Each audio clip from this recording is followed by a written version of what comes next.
Hi guys! Welcome back to my channel. Namiss mo bang mag-Oreo? Ngayon, gagawa tayo ng low-carb Oreo mug cake. Here are the ingredients. 1.5 tablespoons of melted butter. 1 egg. 1/4 cup almond flour. 5 tablespoons erythritol.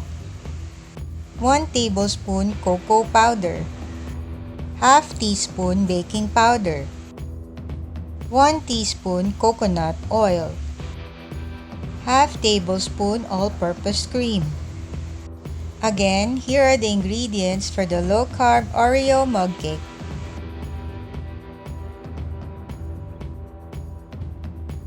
And now, we're ready to begin. Mag-crack ng egg sa isang bowl. And then, i-beat ito. I-add ang melted butter.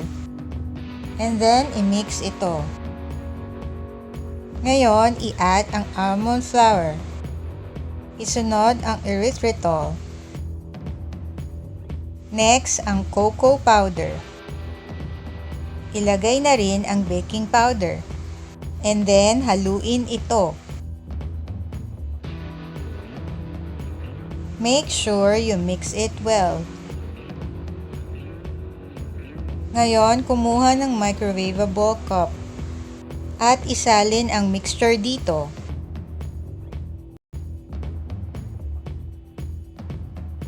Ready na tayong mag-microwave. Ipasok ang cup sa microwave oven at iset ito for 30 seconds. After 30 seconds, i-check kung okay na ang cake. If hindi pa luto ang cake, pwede pa itong i-microwave for another 15 seconds. Now, this one looks perfect.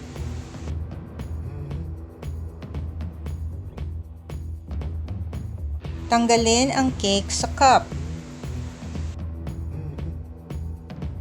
Hatiin ito at atin itong palamigin. Kumuha ng separate bowl at maglagay ng melted butter.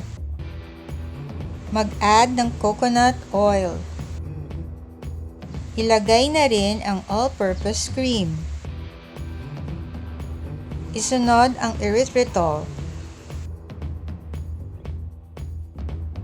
Now, kailangan natin silang i-mix. Again, we have to mix it well.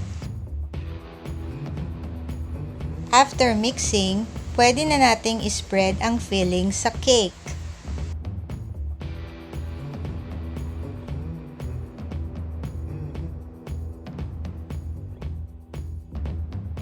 Ngayon, ipapatong natin ang isang slice ng cake para magmukha itong Oreo sandwich.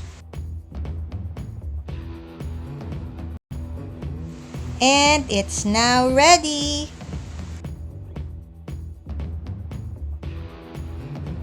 Another LC-fied treat, low-carb Oreo mug cake. Invite ko na din kayo sa LCIF Association. Get your LC supplies just like the ones used in this video at a discounted price.